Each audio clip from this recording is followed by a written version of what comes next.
नमस्कार मंडळी. तर नवरात्र संपली तरी काही लोक मासे मटण अजूनही खात नाहीत. तर त्यांच्यासाठीच ही खास रेसिपी मी बनवत आहे आणि न खाणारे पण आवडीने खातील अशा प्रकारची ही रेसिपी मी आज घेऊन आली आहे. तर चला सुरुवात करूया. तर आता हे बघून तुम्हाला लक्षात आलंच असेल, तर हे सोयाबीन आहेत आणि हे बघा छान मी भिजत ठेवलेले होते, छान भिजलेही आहेत आणि त्याचे 2 भाग करून घेतले होते.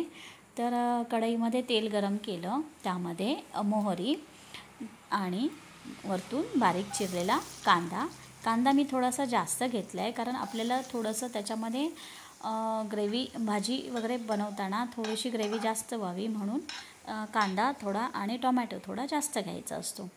तर हे बघा अशा प्रकारे कांदा परतवून झाला आहे. आता मी त्यामध्ये टोमॅटो घालते आणि थोडीशी आलं लसूण पेस्ट पण घालते. तर आता आलं लसूणची पेस्ट घालताना माझा व्हिडिओ थोडासा डिलीट झाला आहे. तर हे बघा अशा प्रकारे हे छान मिश्रण तयार झालेलं आहे. एकदा ही अशा प्रकारची भाजी बनवून बघा, किती सुंदर होते आणि चवीलाही खूप छान लागते.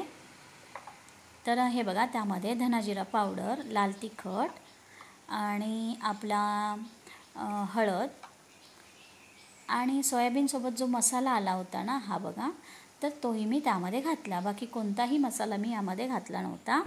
तर मला ती चवच हवी होती फक्त म्हणून. आणि वाटीवर पाणी घातलं. हे बघा अशा प्रकारे. आता हे ग्रेव्ही छान बघा थोडीशी दाटसर अशी मिळून येते म्हणून थोडंसं पाणी घातलं होतं. आता यामध्ये मी सोयाबीन घातले. तर व्हिडिओ शेवटपर्यंत बघा. आवडल्यास लाईक, शेअर, सबस्क्राईब करायला विसरू नका आणि खाताना माझी आठवण नक्की काढा. तर अशा प्रकारे सोयाबीन हे बघा मी घातले, छान परतवून घेतले आणि आता मी त्यामध्ये कोथिंबीर घातली, मीठ घातलं आणि माझी भाजी तयार आहे.